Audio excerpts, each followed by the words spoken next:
dairy farm. I have seen companies listed just to create an impression that Rigathi Gachagua is doing business.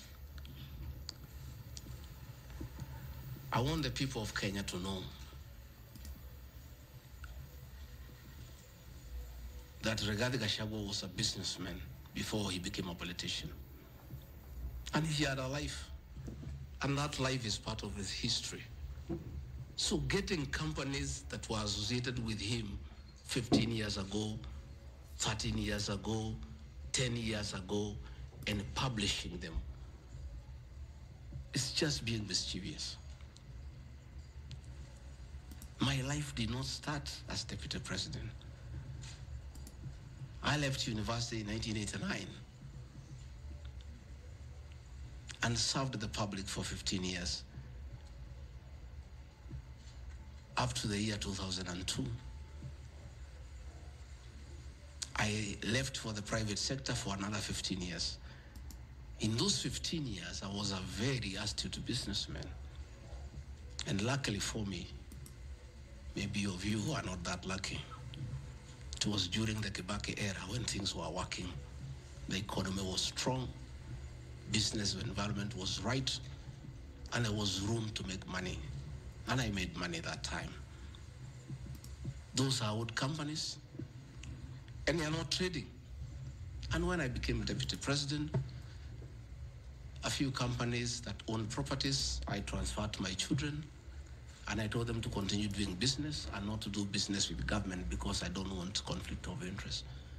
I want to confirm to the people of Kenya tonight that no company owned by my children has ever done business with the government, and I'm demanding for proof from the Honorable Mutuse or anybody else linking the Rigathi Gachagua family with business deals with the Kenya government.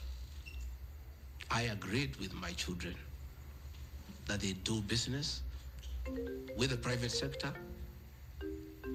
do farming, and run the family business that I bequeathed them. These companies are all listed. And just for clarity, because I don't think they are worth a reply, because there's nothing about them. Rigathi Gachagua Foundation. As a member of parliament, I was educating orphans.